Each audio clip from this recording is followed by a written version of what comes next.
হতাশা মাদক দিয়ে দূর হয় না। হতাশা দূর হবে, বলে দিব, তিনটা জিনিস, মাত্র তিনটা। কয়টা ভাই? এক, 5 ওয়াক্ত নামাজ। এক কি?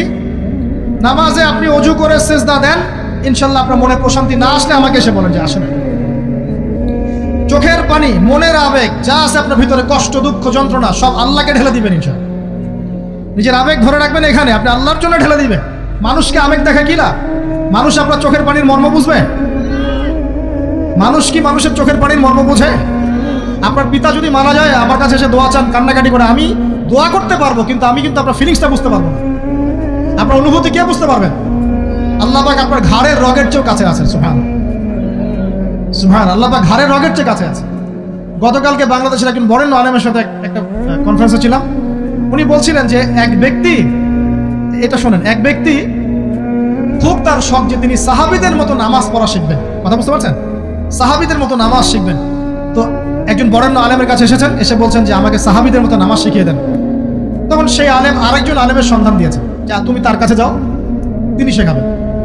তো সেই ব্যক্তি একটু অবাক হয়েছেন, কারণ যাকে প্রশ্ন করেছিলেন তিনি অনেক বড় মুহাদ্দিস, আর যার কাছে পাঠানো হচ্ছে তিনি অত বড় মুহাদ্দিস নন, কিন্তু আবেদ, আমল করেন। তাকে গিয়ে বলছেন উনি আমাকে পাঠিয়েছেন সাহাবীওয়ালা নামাজ শিখিয়ে দেন। তখন তিনি বলছেন ঠিক আছে, সুন্দর করে অজু করে আসো, সুন্দর করে অজু করে আসো। অজু করার সময় খালি খেয়াল রাখবা যে আমি অজু করছি শুধু আল্লাহর সন্তুষ্টির জন্য। কি খেয়াল রাখবেন? অজু করছি শুধু আল্লাহকে রাজি খুশি করার জন্য অজু করছে, আর কোনো উদ্দেশ্য নাই আমার। অজু করতে যাচ্ছে, তিনি আবার বলছেন দাঁড়াও, শুধু আল্লাহকে রাজি খুশি করার জন্য অজু করো। আবার শুরু করছেন, আবার বলছেন শোনো, শুধু আল্লাহকে রাজি খুশি করার জন্য অজু করো। এভাবে বলতেই আছেন, নামাজে দাঁড়িয়ে আছেন, দাঁড়ানোর আগে বলছেন শোনো, শুধু আল্লাহকে রাজি খুশি করার জন্য নামাজ পড়ো। বলতেই আছেন, বলতেই আছেন। এক পর্যায়ে সে ব্যক্তি নামাজ শুরু করলো, নামাজে মনোযোগ এদিক ওদিকে যায়, আর তার মাথায় এটা আসে, এই শুধু আল্লাহকে রাজি খুশি করার জন্য আমাকে নামাজ পড়তে হবে, শুধু আল্লাহকে রাজি খুশি করার জন্য নামাজ পড়তে হবে। এই চিন্তা তার মনের মধ্যে ঘুরপাক খাচ্ছে, ঘুরপাক খাচ্ছে। এভাবে নামাজটা সে শেষ করেছে। শেষ করে চিন্তা করছে যে নামাজ তো পুরোপুরি মনোযোগ দিতে পারলাম না, বারবার মাথার মধ্যে এরকম চিন্তা আসছে, আল্লাহ আমাকে তুমি মাফ করে দাও, নামাজটা আমার মনে হলো না ঠিক মতো। তখন সে ফিরে এসে তার সে ওস্তাদকে বলছেন আমার তো নামাজ এরকম এরকম করে পড়লাম, কিন্তু শেষমেশ মনে হলো যে নামাজটা হয়তো কবুল হয় নাই, আল্লাহর কাছে খুব মাফ চাইলাম, আল্লাহ আমাকে মাফ করে দাও, নামাজটা মনে হলো না। তখন সেই যে প্রথম ব্যক্তি যিনি পাঠিয়েছেন তিনি বলছেন এটাই হলো সাহাবীওয়ালা নামাজ। তারা আল্লাহকে রাজি খুশি করার জন্য নামাজ পড়তেন, নামাজ শেষ করে আল্লাহর কাছে ইস্তেগফার করতেন, আল্লাহ কিছুই হলো না, কিছুই হলো না। আমার কথা কি বুঝতে পারছেন? অতএব আল্লাহকে রাজি খুশি করার জন্য আপনি আপনার আবেগ, আপনার ইবাদত সব ফেলে দিবেন, অন্য কারো কাছে কিছু পাওয়ার আশা করেন। আমাকে আল্লাহ পাঠিয়েছেন দুনিয়াতে নামাজ পড়তে, রোজা রাখতে, দিনের প্রচার করতে, দিনের জ্ঞান অর্জন করতে, এই তো। তা আমি একজন মেয়ের জন্য জীবন নষ্ট করে দিব কেন? আমি তাহলে আল্লাহর কাছে কি মুখ দেখাবো, আর নবীর কাছে কি মুখ দেখাবো? ওখানে গিয়ে বলবো আল্লাহ আমি আমার অমুক প্রেমিকার জন্য আশেক হয়ে একদম জীবন দিয়ে দিয়েছি, আত্মহত্যা করেছি। গেছে ভাই, যাইতে দেন। যে ব্যক্তি আপনার অবস্থানকে মূল্যায়ন করে নাই সে আপনার যোগ্য ছিল না। এখন আপনি কি করবেন? নিজের অবস্থান উন্নত করেন, আপনার পিছনে লাইন ধরে ঘুরবে ইনশাআল্লাহ। এটাই বাস্তবতা। দুনিয়া খুব খারাপ জিনিস।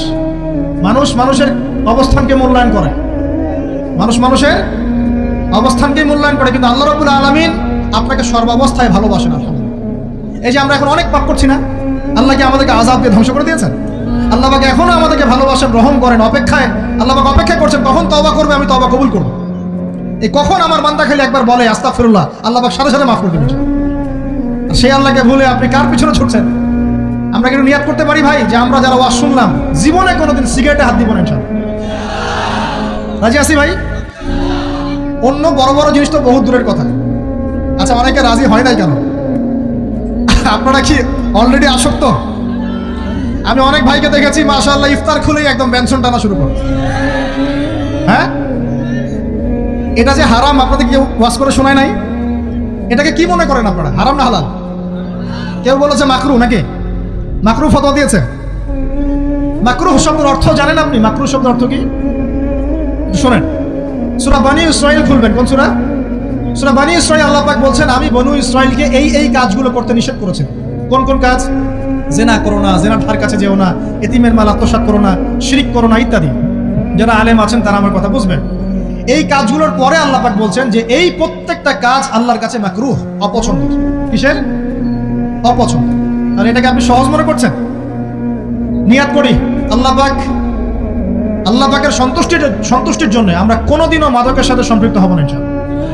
আর বিশ্বাস করেন, শুধুমাত্র মাদকদ্রব্য নিয়ন্ত্রণ অধিদপ্তর এই আইন কানুন এগুলো দিয়ে, জরিমানা দিয়ে মানুষকে মাদক ছাড়ানো যাচ্ছে না, যাবে না। কেন যাবে না এটা আপনারা খুব ভালো করেই জানেন, আমি বলতে চাচ্ছি না। অনেক সময় মাদক বিরোধী কনসার্ট করে মানুষ, মাদক বিরোধী কনসার্টে ওঠার আগে এক বোতল ডাইল খেয়ে আসে আগে। এগুলো কি বাস্তব কথা বলছি না অবাস্তব কথা বলছি? আমাদের যুবক ভাইরা কোশ্চিন কালেও মাদকের ধার কাছে যাবেন না ইনশাআল্লাহ। একটা হাদিস খালি মনে রাখেন, এই হাদিসটা মনে রাখেন। নবী সাল্লাল্লাহু আলাইহি ওয়াসাল্লাম বলেছেন, কেউ যদি মাদকদ্রব্য সেবন করে তার 40 দিনের নামাজ কবুল হবে না। সিগারেট একটা খেয়েছি, 40 দিন নামাজ নাই। এরপর যদি সে তওবা করে আল্লাহ মাফ করে দিবেন। আবার যদি মাদক খায় আবার 40 দিন কবুল হবে না। যদি আবার তওবা করে আল্লাহ মাফ করে দিবেন। আবারও যদি খায় আবারও 40 দিন কবুল হবে না। আবারও তওবা করলে আল্লাহ আবার মাফ করে দিবেন। চতুর্থবার সে যদি মাদক খায়, আল্লাহ রাসূল সাল্লাল্লাহু আলাইহি ওয়াসাল্লাম বলছেন, আল্লাহ পাক কিয়ামতের মাঠে তাকে তিনাতুল খাবাল পান করাবেন। কি পান করাবেন? তিনাতুল খাবাল। সাহাবীরা বললেন, ইয়া রাসূলুল্লাহ, এটা কি তিনাতুল খাবাল? কি? নবী সাল্লাল্লাহু আলাইহি ওয়াসাল্লাম বলছেন, এটা হচ্ছে জাহান্নামীদেরকে আযাব দেওয়ার পর তাদের রক্ত মাংসের যে পুঁজ বের হবে, এই যে ড্রিঙ্কস, জাহান্নামের হার্ড ড্রিঙ্কস, এই ড্রিঙ্কসের নাম হলো তিনাতুল খাবাল।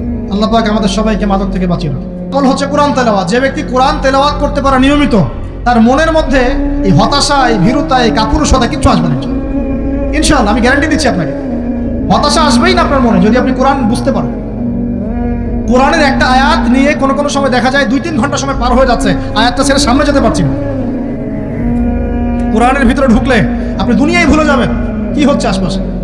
আমি এমন অনেক আলেমকে দেখেছি যে একটা বই, পাতলা একটা বই, আরবি বই নিয়ে পড়া শুরু করেছেন, যে ফজরের পরে জোহরের ওয়াক্ত হয়ে যাচ্ছে, বইটাই শেষ করতে পারেন। বুঝতে পারবেন? যখন আপনি ইলমের ভিতরে ঢুকে যাবেন, কোরআনের ভিতরে, হাদিসের ভিতরে, আপনার দুনিয়ার খেয়ালই নাই। একজন আলেম, তিনি এক রাত্রে একটা বই লিখেছিলেন, চটি বই, এক রাত্রের মধ্যে। বলা হচ্ছে তার সম্পর্কে বলা